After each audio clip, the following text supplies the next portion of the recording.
안녕하세요. 저는 한림대학교 사회복지학부에 재학 중인 김수림입니다. 자퇴를 하고 나서 꿈드림센터에 다니게 되는데 선생님께 상담을 했을 때 내가 이 길을 걸어보지 않아서 혹은 내가 자퇴를 하지 않아서 라는 말씀으로 궁극적으로 해소가 되지 않았던 경험이 있습니다. 저와 같은 길을 갖고 있는 친구들이 굉장히 열악한 환경에 처해 있다는 것을 깨닫고 이를 도와주고 싶어 사회복지학부에 지원하게 되었습니다. 제 생각엔 아무래도 자유로움이 아닐까 싶습니다. 학교라는 공간은 굉장히 제한적이기 때문에 필연적으로 맞지 않는 사람이 생겨도 흔히 이걸 해결하기가 힘들고 많은 스트레스를 또 야기하게 됩니다. 하지만 대학에 가서는 굉장히 다양한 활동으로 시공간의 제약을 거의 받지 않고 또 친한 친구여도 또 언제 이게 흩어질지 모르기 때문에 어떻게 보면 되게 자연스럽고 또 편안한 분위기, 또 다양한 사람들을 만날 수 있다는 점에서 더 큰 배움이 있는 점이 제가 큰 장점이라고 생각합니다. 일단 저 같은 경우에는 OMR 카드를 사용했습니다. 이건 제가 풀었던 문제집인데 검정고시 같은 경우에는 문제랑 출제도 굉장히 제한적이기 때문입니다.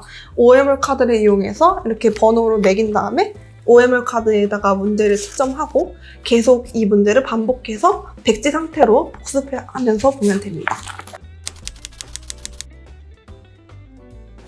저는 온라인 강의를 직접 사서 흔히 보여지는 많은 분들이 알고 계시는 사이트를 이용하지는 않았습니다.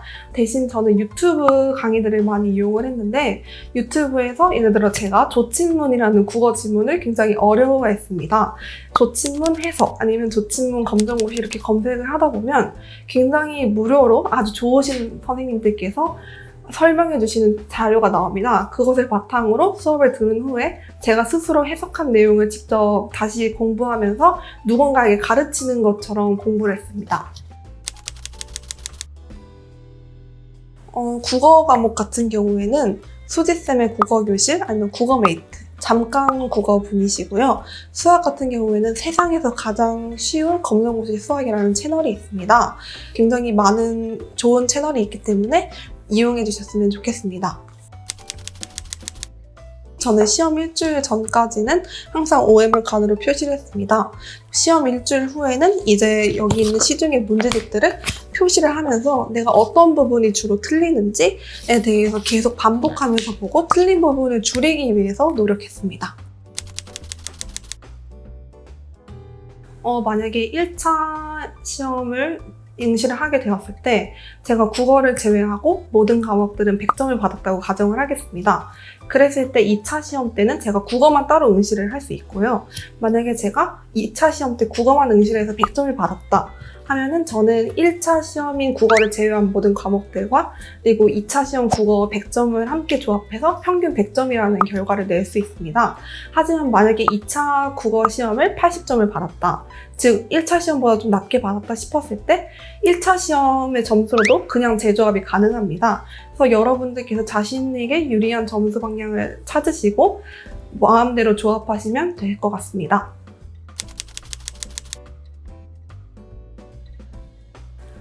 일단은 재조합이라는 게 생각보다 쉽지는 않아서 여러 번 시험을 응시하셨던 분들을 뵌 적이 있습니다. 하지만 검정고시 시험을 응시하다가 자신이 원하고 좀 더 높은 점수를 고를 수 있다는 장점을 바탕으로 굉장히 좋은 전형이라고 생각합니다. 검정고시 대입을 할 때 가장 유의했던 점은 학생부 종합전형입니다. 일단은 학생부 종합전형으로 지원은 가능하지만 합격은 보장하기가 왜냐면 어렵습니다. 하지만 국가보훈전형이나 저소득층 전형 같은 경우에는 합격하는 사례들을 굉장히 많이 보았기 때문에 내가 해당이 되면 준비는 하시되 그래도 아직까지는 생활기록부가 없다는 점에서는 어느 정도 한계가 지금까지 존재하고 있다는 점은 명심하셨으면 좋겠습니다.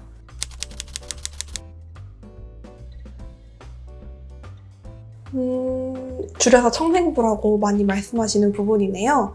청소년 생활기록부란 학교에서 재학하는 친구들이 생활기록부를 통해 수시 지원을 하는 것처럼 검정고시 친구들도 성적, 읽었던 도서, 그리고 활동했던 내용들을 함께 기입해서 이제 청소년 생활기록부를 받아주는 학교에 지원이 가능합니다. 원하는 친구들은 1차적으로 꿈드림에서 신청을 하시면 됩니다. 하지만 청소년 생활기록부에서 유의해야 할 점은 활동 내용이 매우 제한적이라는 점입니다. 첫 번째, 학교 밖에 나와서 활동하신 내용만 기입이 가능합니다. 두 번째, 특정 활동을 홍보하는 것은 절대 아니지만 저 같은 경우에는 기자단 활동을 했는데 기자의 경우에는 직업체험으로 기입이 가능하다고 하셨습니다.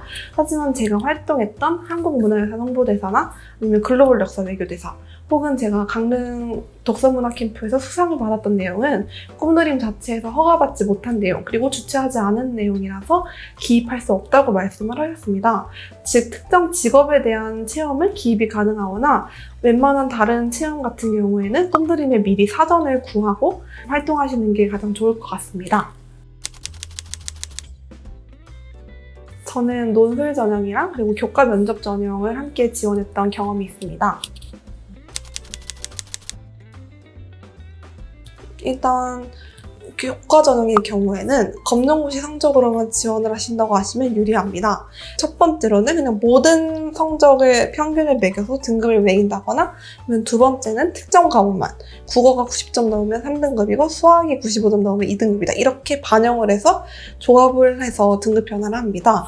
여러분들께서 지원하고 싶으신 대학교를 교과 전형을 잘 확인하시면서 유의해서 읽어주시면 좋겠습니다. 두 번째, 검정고시 성적과 수능 최저를 합해서 갈 수 있습니다. 주로 많이 알려진 대학들은 수능 최저를 반영하고 있습니다. 예시로 공주교대 같은 경우에는 검정고시 성적과 그리고 수능 최저를 3합 6 이런 식으로 반영합니다. 3합 6의 경우에는 수능에서 반영되는 과목들의 등급합이 총 한 과목당 2등급 이내로 돼야 된다는 말씀입니다. 세 번째, 논술 전형입니다. 일단 논술 전형은 수능 최저가 없는 대학이 있고 수능 최저가 있는 대학교가 있습니다. 수능 최저가 없는 대학교의 경우에는 굉장히 경쟁률이 세고 그리고 수능 최저가 있는 대학교는 지원이 가능하시나 최저와 함께 논술을 준비하셔야 된다는 점이 있기 때문에 유의해서 지원을 했으면 좋겠습니다. 저도 논술 전형을 한번 지원해 보았으나 일단 여러분들께서 절대 불합격한다고 생각하지 않으셨으면 좋겠습니다. 양치기 소녀였던 잔다르크 분처럼 자신의 가능성을 믿고 100년 전쟁에서 조국을 구하고 12척의 배로 승리를 이끌었던 이순신 장군님처럼 설령 실패할까봐 걱정되고 불안하더라도 자신의 가능성을 믿고 더 좋은 결과가 기다리고 있을 수도 있습니다.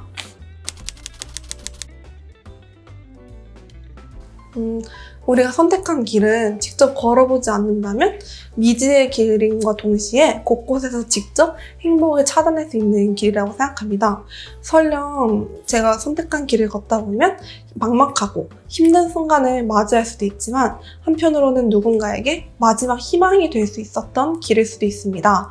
그래서 여러분들께 꼭 드리고 싶고 명심했으면 하시는 말이 있습니다. 여러분, 보석은 왜 희소한 걸까요?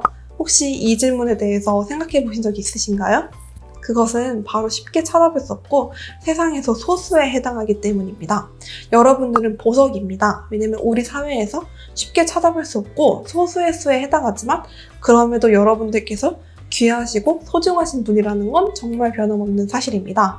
그러니 이제 발견되어 빛날 일만 남으신 보석 같으신 분들께 정말 빛나고 멋지신 분이라 말씀드리고 싶습니다. 같은 하늘 아래에서 여러분들이 행복하시길 진심으로 바라겠습니다. 걸어가시는 모든 길을 제가 응원하고 또 응원하겠습니다. 지금까지 김수림이었습니다. 감사합니다.